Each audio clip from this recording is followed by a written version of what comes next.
Oi, pessoal, como é que vocês estão? Tudo bem? Segundo ano, vamos lá, vamos dar prosseguimento aos nossos planos de estudos tutorados da semana, quarta semana de estudos tutorados, e nós vamos falar um pouquinho sobre a contestação política e cultural na década de 60, né? Houve, pós-Segunda Guerra Mundial, houve um movimento, fenômeno cultural que a gente chama de contracultura, que veio da cultura mesmo, né, como o próprio nome diz, que é totalmente o sistema político que estava acontecendo, principalmente nos Estados Unidos e no Reino Unido na década de 60. Tudo isso se espalhou por diversas partes do mundo. Nós tivemos o Woodstock, no Brasil nós tivemos a Bossa Nova, que foram movimentos sociais, artísticos, e depois foi para a parte acadêmica, né? O Maio de 68, que eu vou falar um pouquinho aqui para vocês, foi também uma característica da contracultura.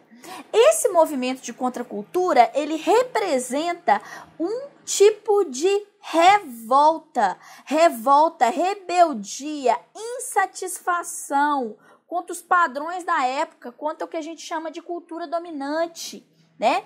Então tinha todos os valores: faça amor, não faça guerra, make love, not money, não dinheiro, não, amor e paz, né? Aquele movimento aí, por exemplo, você tem o movimento dos hippies, que é uma sociedade alternativa, que é assim, contra completamente o sistema. No Brasil, conforme eu falei para vocês, a música popular brasileira, a MPB, a Bossa Nova, a Tropicália, que era bem característica aí com Caetano, né? Com o grupo aí organizado por Caetano Veloso, e eles têm todo o processo de contracultura, além também do próprio rock and roll. O Brasil estava vivendo um processo que a gente chama de ditadura militar, né? Que era um movimento político aí, um golpe político se instaurou. E aí esses grupos eram totalmente contrários a esse processo político. Tanto que nós vamos ver aqui agora, na correção do nosso PET, né, da quarta semana, uma música do Geraldo Vandré, de 68. Né? A música bem sutil, porque na época estava vivendo o processo de ditadura militar. O nome da música é Para Não Dizer Que Não Falei de Flores, ou seja, as flores é algo muito singelo, uma coisa muito delicada, né? Em momento que a gente estava vivendo uma ditadura militar, né? E aí esse movimento pregava muito a igualdade, a união das pessoas, tanto que ele fala assim: somos todos iguais, braços dados ou não. Né? Existe aí um movimento que vem das escolas, que vem para eles contra esse processo político que nós vivíamos sob ditaduras. Mas mesmo assim existe a ditadura, né? Há soldados armados ou não, quase todos perdidos de armas na mão. Nos quartéis lhes ensinam uma antiga lição, ou seja, o antigo conservador, de morrer pela pátria e viver sem razão. Então vamos embora, que esperar não é saber. Quem sabe faz a hora, não espera acontecer. Então para ele, ele quer que a sociedade se conscientize desse processo político que a gente está vivendo de intolerância. O Brasil era muito sério, né? Começou em 64, vai terminar em 85, né? Que perseguiu, principalmente o próprio Geraldo Vandré, foi muito perseguido.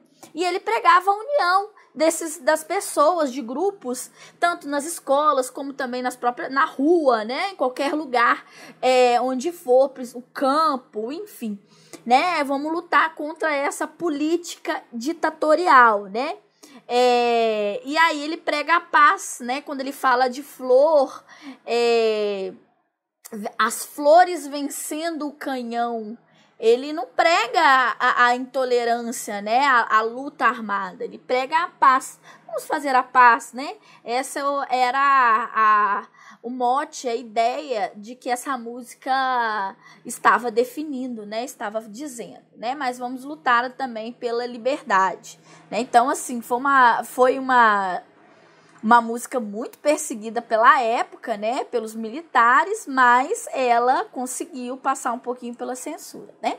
Então, vamos corrigir nosso PET, que foi o movimento de contracultura, nós já falamos, tá lá no PET, é um movimento, vamos lá, um movimento de contracultura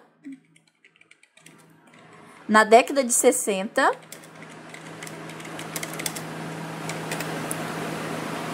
foi a mobilização e a contestação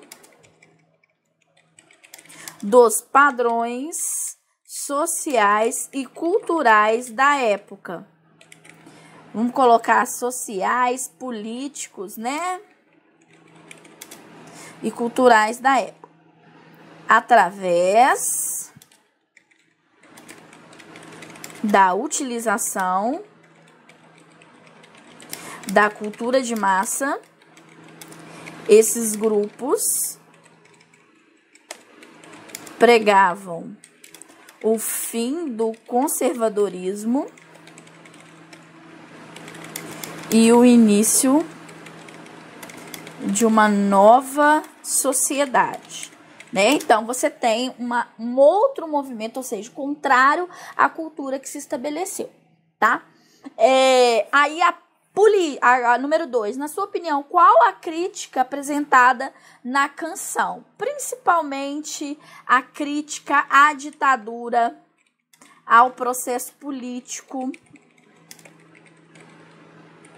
vivido pelo Brasil naquela época, né? A ditadura militar, né, que era extremamente intolerante, perseguia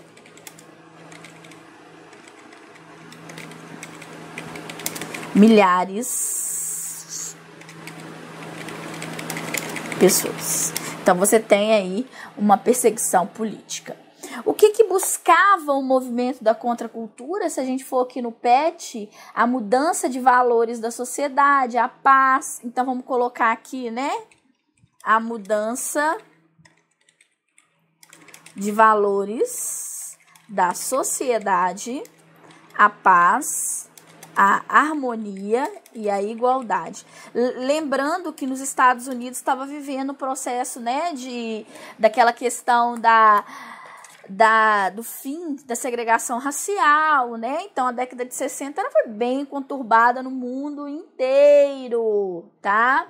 Então, a contracultura, ela foi um movimento também muito disperso, tá?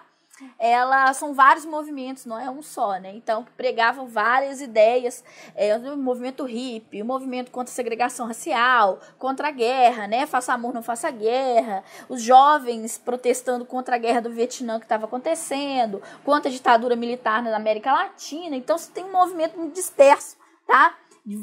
Várias ideias aí surgindo. Então, o número 4 vai falar do Maio de 68, né? Jovens aí, o Maio de 68 foi um movimento vindo da juventude, né? Que vai à França, por exemplo, vai ser muito acadêmico. Lá em Nanterre, em Paris 10, né? Na Sorbonne, vários intelectuais, vários estudantes que estudavam nessas universidades também vão se manifestar contra o conservadorismo, contra a guerra, né, que o mundo estava vivendo, contra aquele movimento, contra a Guerra Fria e etc. Então, você vê uma juventude muito preocupada, se organizando em partidos políticos, principalmente em partidos de esquerda, né? Querendo um mundo diferente, um mundo melhor, né? Então, vamos ler aqui, vamos entender um pouquinho desse Maio de 68, né? Então, vocês estão vendo aqui um cartaz, uma jovem segurando, né? Faça amor, não faça guerra. Love, não guerra, não. Né? Esse foi o movimento pós-Segunda Guerra Mundial. Depois da Segunda Guerra Mundial, alguns conflitos bélicos, como a Guerra do Vietnã, eles surgiram, né? Então, as pessoas já estavam saturadas da guerra. Então, fala assim, quando penso em revolução, quero fazer amor. Ou seja, faça amor, não faça guerra, né? E isso era um dos grandes motes da agitação.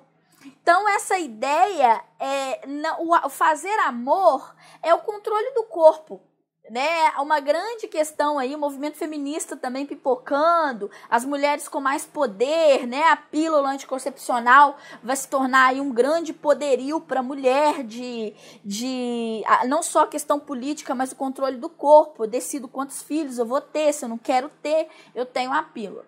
Então, você tem aí uma ideia, uma organização partidária da juventude, principalmente a juventude comunista, o comunismo, enfim, querendo a libertação, né, querendo todo e qualquer fim de unificação de qualquer tipo de coisa, uma unificação, a única coisa da liberdade social, né, todos livres, perdão, a letra C, dando um significado aí principalmente à defesa e política do uso do corpo. O corpo é meu, as regras quem dá sou eu, né? Principalmente com as mulheres, tá? Então é letra C, tá? Perdão aí. Lá na década de 60 surgiu nos Estados Unidos, na Europa, um movimento denominado como contracultura. É isso que nós já falamos.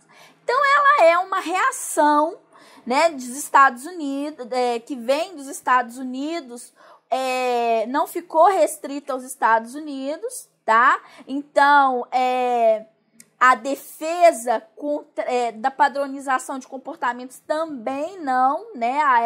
É uma reação da juventude contra o consumismo, o individualismo, né?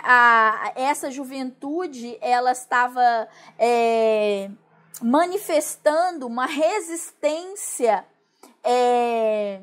a questão da vida, aquele momento, aquele estilo de vida americano, né, querendo contra a guerra, a favor da paz. Então, você tem aí um movimento chamado de contracultura, bom?